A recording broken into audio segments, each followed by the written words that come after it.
சம்பூர்ணம்மாள் நினைவு கூறுகின்றார்.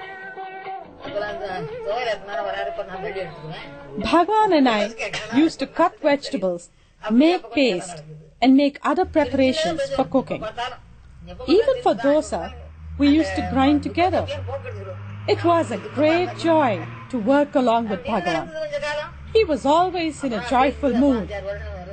Even a few words spoken by Bhagavan or a stay of few minutes with him used to take away whatever sorrowful or dejected mood we were in. இந்த சுருக்கமான செய்திக்கு பின் நாம் திரும்பி வருவோம். அதுவரை சுப்ரீம் மாஸ்டர் தொலைக்காட்சியை தொடர்ந்து கண்டு கொண்டிருங்கள்.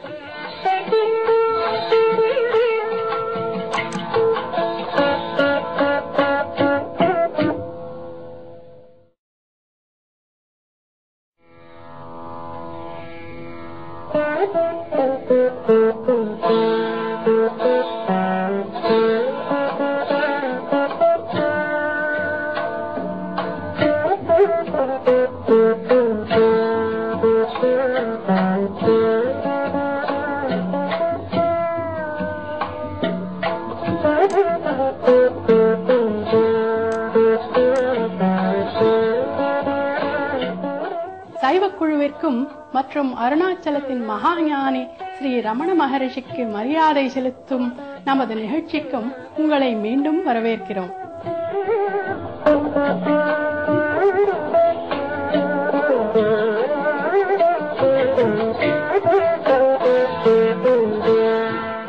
அவரது இறுதி நாட்களில் அவருக்கு இடது கையில் ஏற்பட்ட புற்றுநோய் வேதனையை பொறுத்துக் கொண்டார்.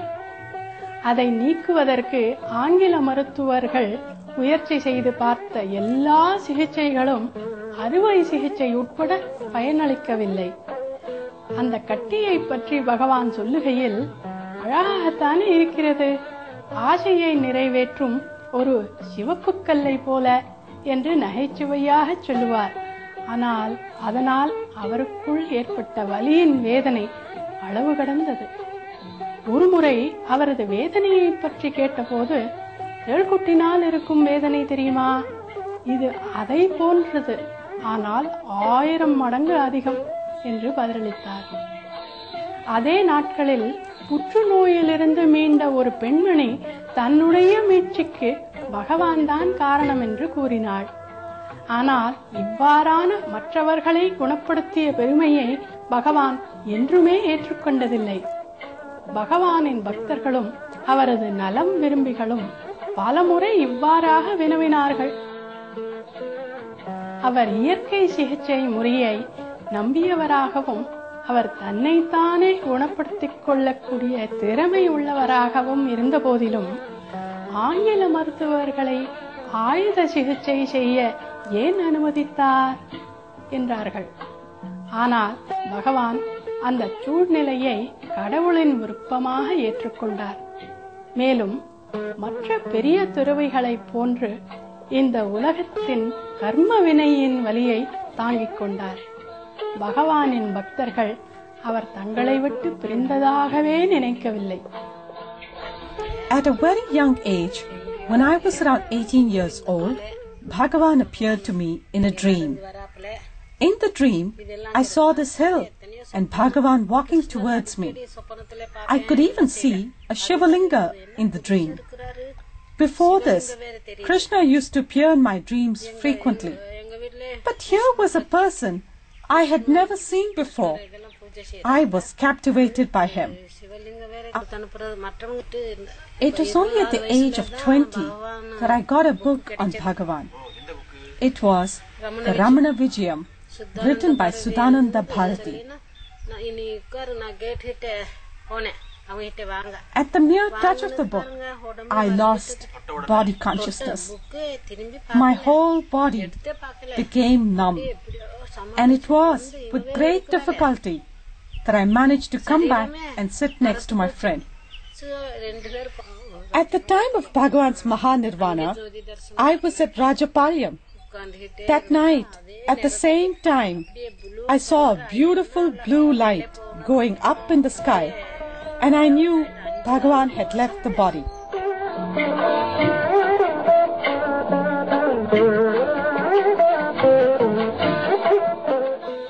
பரசுராமரெட்டி ஸ்ரீ ரமண மகரிஷியின் நெருங்கிய பக்தர்களில் ஒருவர். அந்த உயர்ந்த துறவியுடன் தன் அனுபவத்தை அவர் பகிர்ந்து கொள்கின்றார்.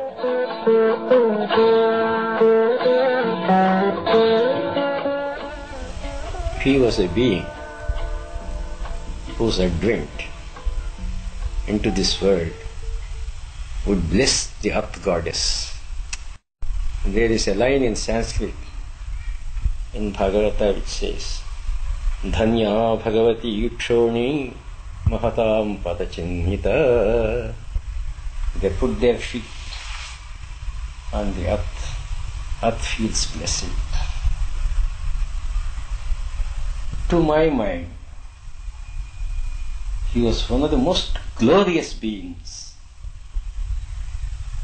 that have ever visited this earth. Being with him is being elevated. You need not talk with him. You need not discuss with him. You need not try to learn from him through speech. He was pouring out his grace like the rays of the sun.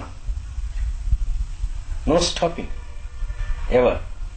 There was no special effort needed on our part. It was all his.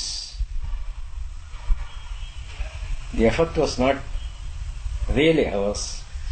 Of course, he had no need of any effort to make. But he was molding us. He was shaping us. If only we did not put any psychological obstruction between himself and us, like doubting, like mental distraction on our part. Without my effort, Bhagavan's figure comes before my mind, off and down, sometimes intensely. So there is no need for me to revive my memory, as it were, by an effort. It is as if he has occupied my being. That is what Bhagavan would do to anyone, provided we are utterly sincere. Insincerity would not pay in regard to Bhagavan, however great a person might be.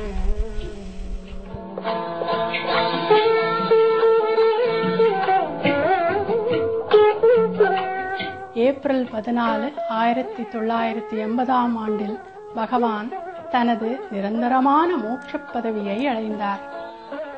அவர் உயிர் பிரிவதற்கு சில கணங்களுக்கு முன் பகவான் இயற்றிய அருணாச்சல பாடல்களை ஆசிரமத்தில் சில பக்தர்கள் பாடினார்கள்.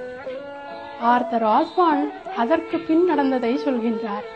அதை கேட்டவுடன் பகவானின் கண்கள் திறந்தன, பிரகாசித்தன. விவரிக்க முடியாத கருணையுடன் மெல்லிய புன்னகை செய்தார். அவரது கண்களின் வெளி ஓரத்தில் இருந்து ஆனந்த கண்ணீர் வழிந்தது. ஒரு ஆழ்ந்த மூச்சு எடுத்தார். அத்துடன் நின்றுவிட்டது. அதே நேரத்தில் இரவு 8:47 ஒரு பெரிய நட்சத்திரம் விண்ணில் அருணாச்சலத்தின் வடகிழக்கில் மெதுவாக சென்றது. அந்த எரிகள் மும்பை வரை தெரிந்தது. புகழ்பெற்ற பிரெஞ்சு புகைப்பட நிபுணர் ஹென்றி கார்டியர் பிரசன் அந்த நேரத்தில் ஆசிரமம் வந்திருந்தார். பகவானை இறுதியாக புகைப்படம் எடுத்தார். அவரும் கூட அந்த எரிகல்லை பார்த்து பரவசமானார். பகவான் ஸ்ரீ ரமண மகரிஷி தனது உடலை நீத்தார். ஆனால் அன்று முதல் அவர் தன் பக்தர்களுக்கு இன்னும் சக்தி வாய்ந்தவராக தெரிகிறார். இவ்வுலகில் உள்ளோர்க்கு அருள் பாலித்துக் கொண்டும் இருக்கிறார்.